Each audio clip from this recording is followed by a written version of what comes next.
اعوذ باللہ من الشیطان الرجیم بسم اللہ الرحمن الرحیم یا ایہا الذین آمنوا اتقوا اللہ وقولوا قولا سدیدا یصلح لکم اعمالکم ویغفر لکم ذنوبکم صدقت یا رب العالمین ان اللہ وملائکتہ یصلون علی النبی یا ایہا الذین آمنوا صلو علیہ وسلم تسلیما۔ سارے احباب مل کے پڑھ لیں۔ بلغ العلا بکمالہ کشف الدجا۔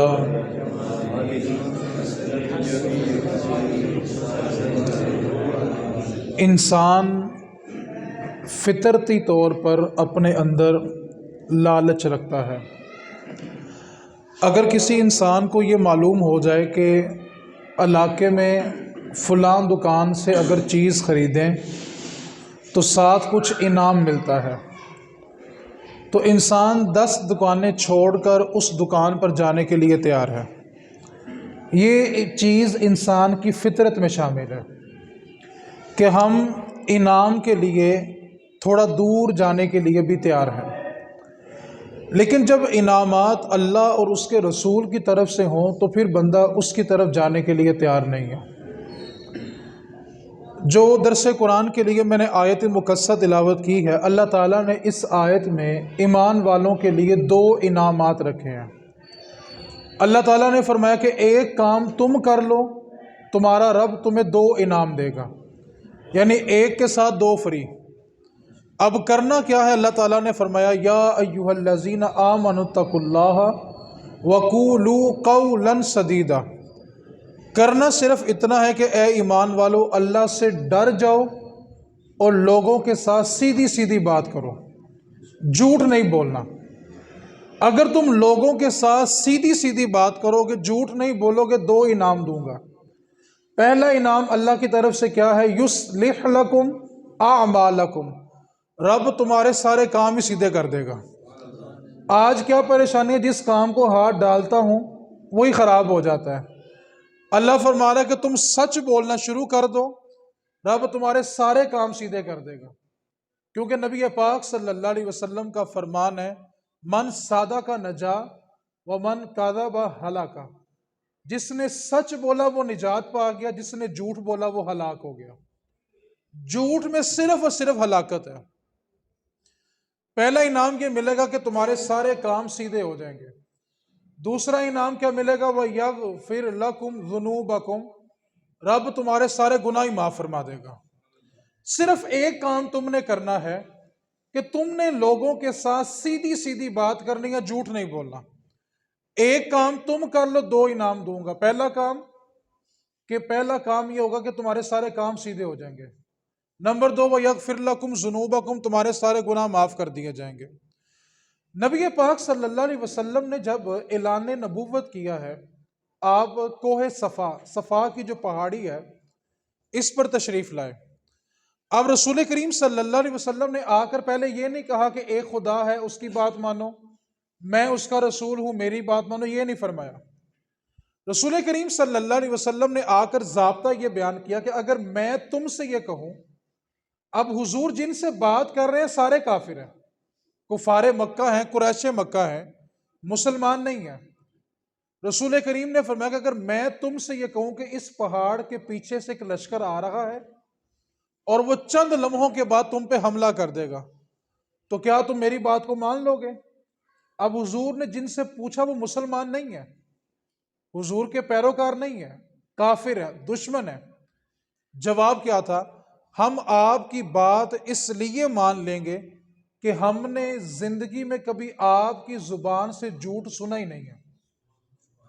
اب حضور نے پہلے کردار پیش کیا، توحید اور رسالت کو بعد میں پیش کیا ہے۔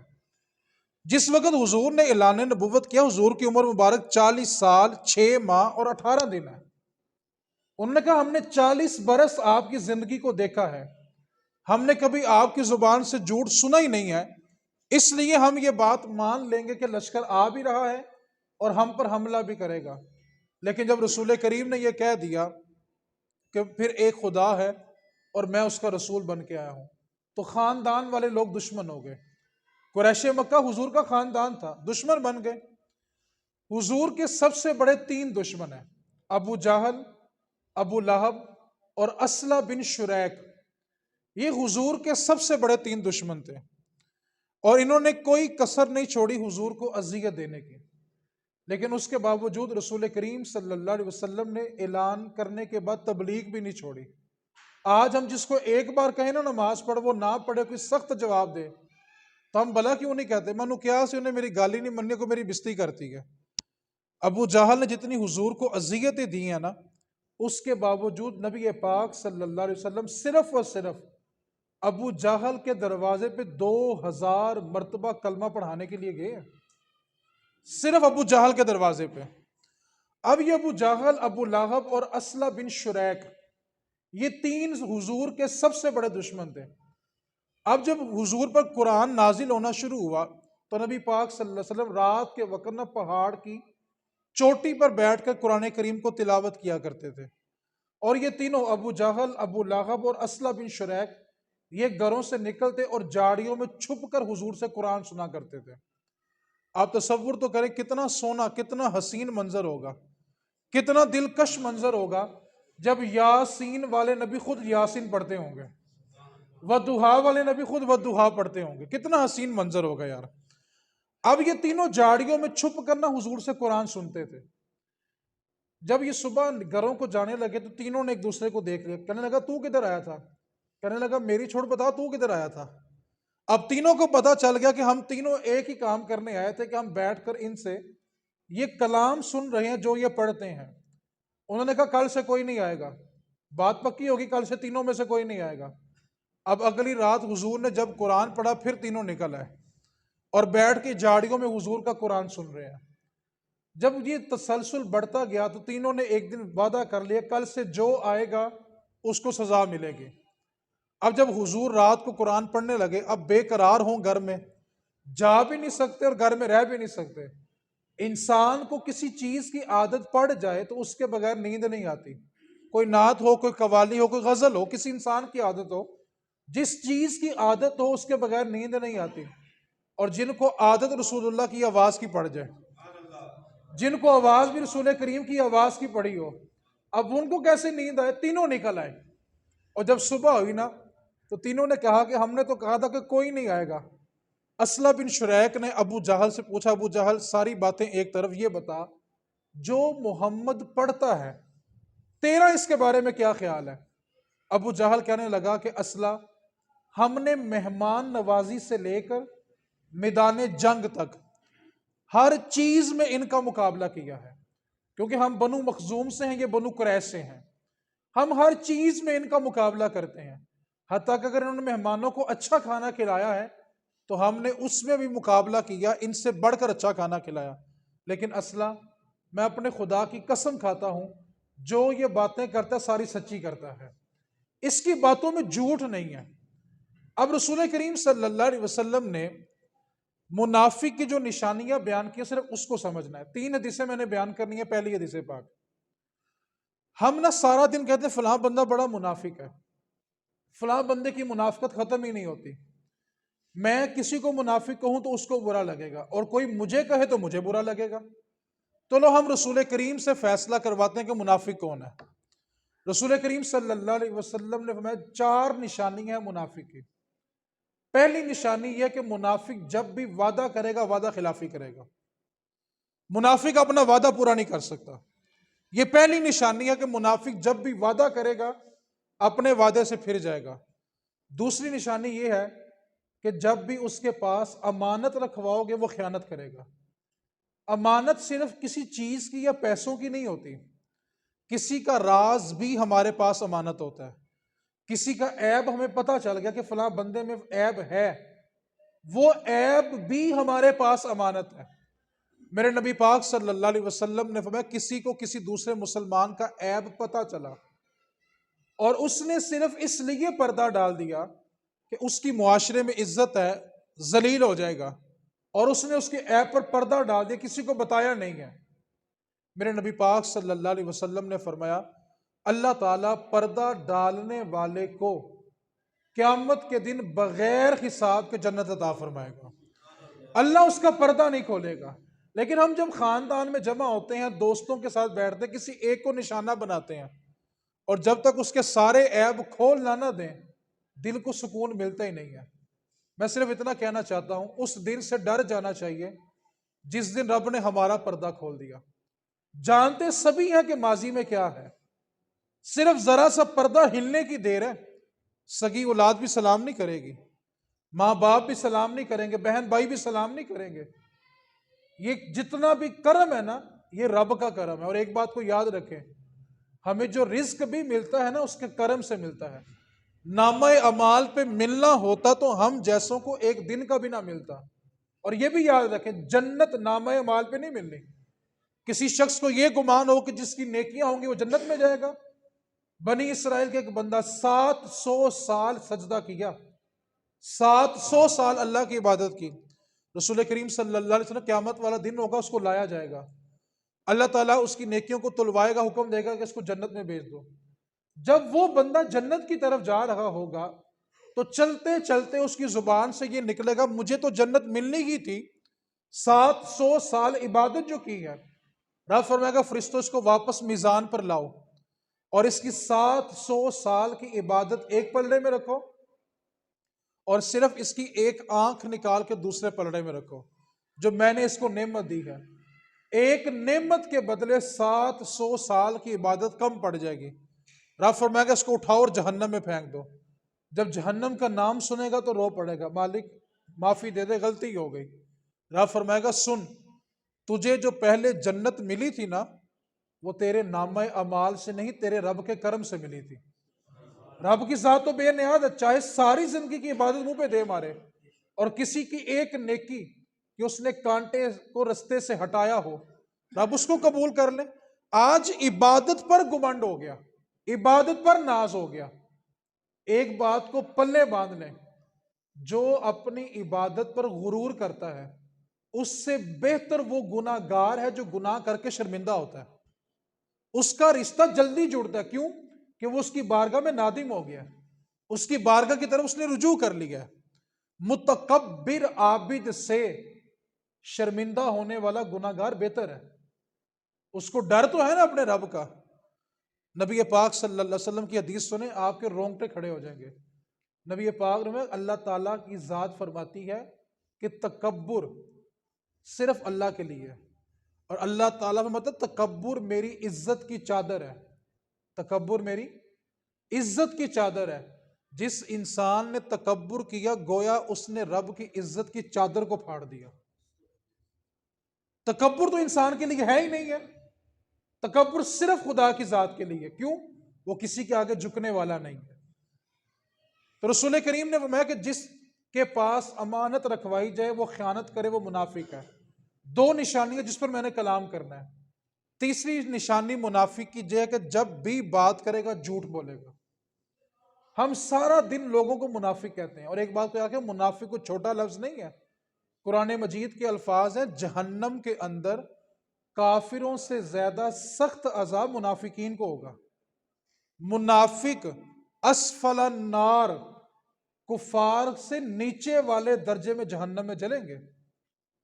جہنم جتنی گہری ہوگی اتنی سخت ہوگی، اور منافقین کا درجہ کفار سے نیچے والا درجہ ہے۔ یہ کوئی چھوٹی بات نہیں ہے منافق ہونا۔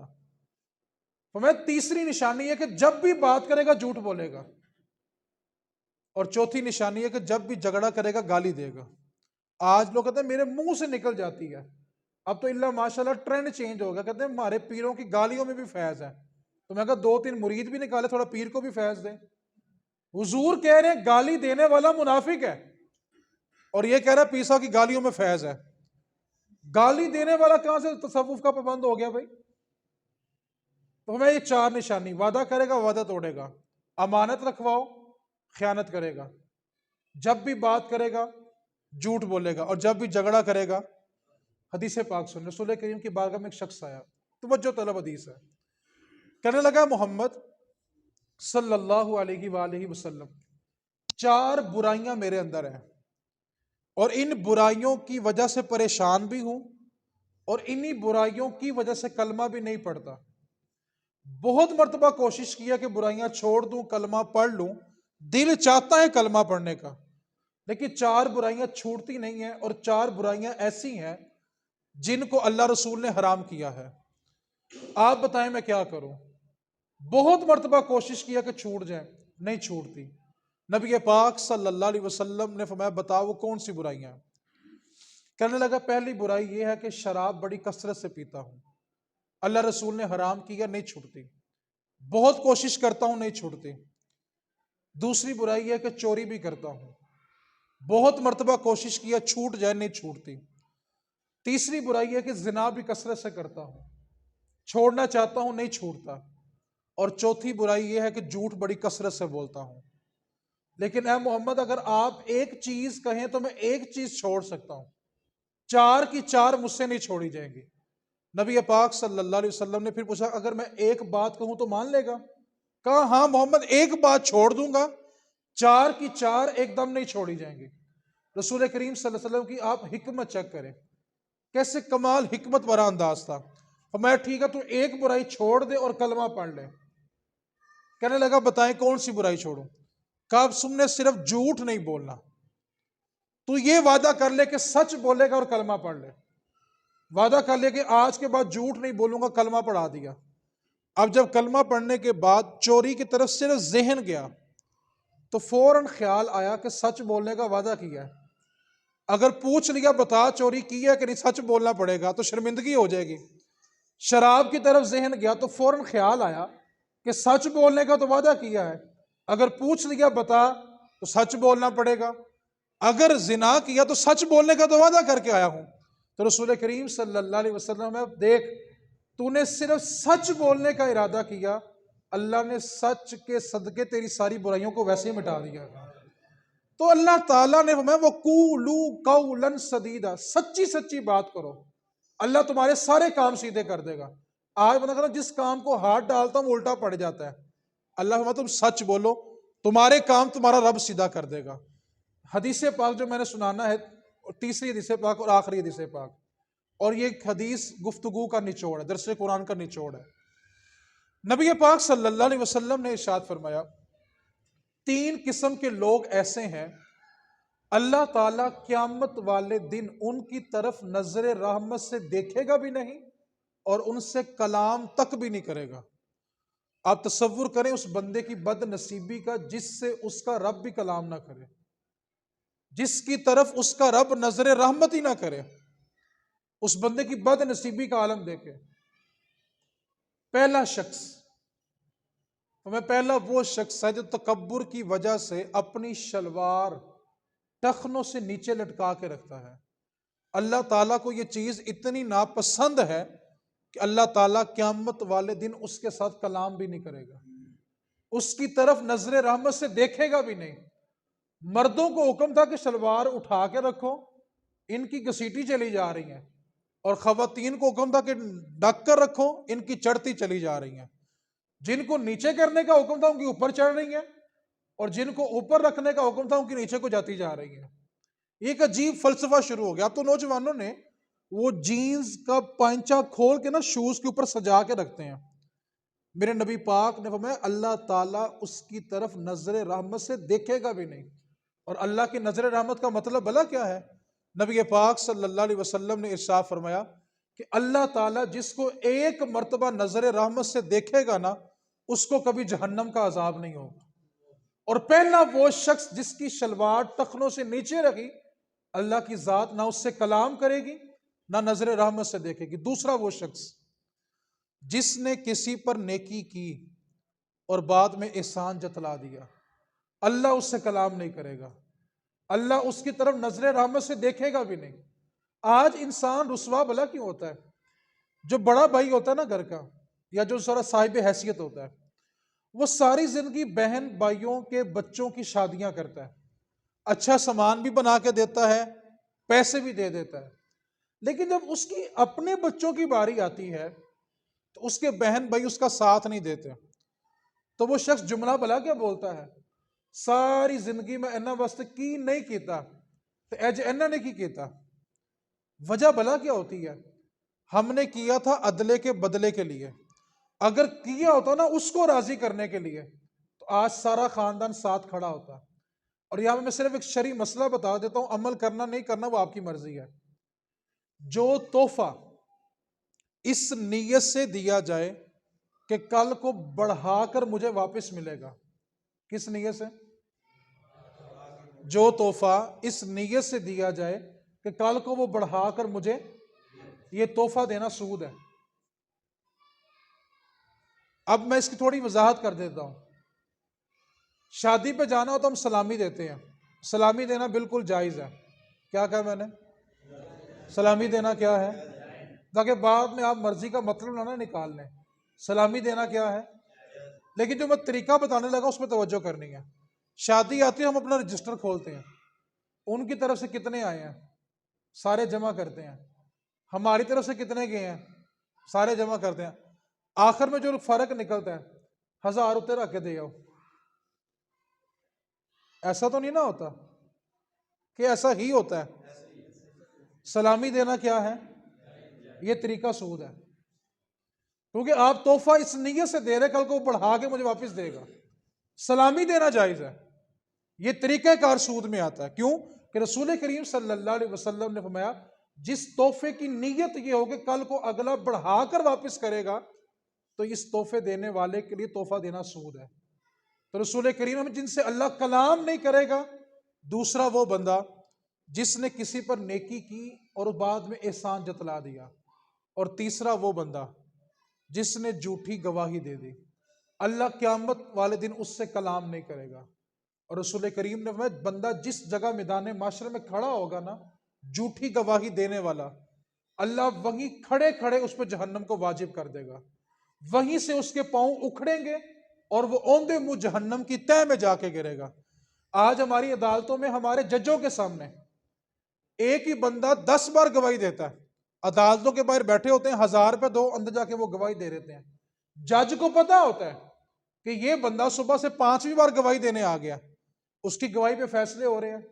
اور کوئی ان کے بارے بات کرے تو اٹھا کے یا بندے کا جہان ہی بدل دو یا جیل میں ڈال دو. یعنی کوئی انصاف نہیں، کوئی سمجھانے والا ہی نہیں ہے. اور جو حق بات کہنا چاہے اس کو اٹھا کے اس کا جہان ہی بدل دو، ایک جہان سے دوسرے جہان منتقل کر دو کہ ہماری ذات کی اصلاح کی خواہش ہی کیوں کی ہے. تو ہمیں جس نے جھوٹی گواہی دی، اللہ تعالیٰ قیامت والے دن اس بندے پہ نہ نظر رحمت فرمائے گا اور نہ ہی اس سے کلام کرے گا.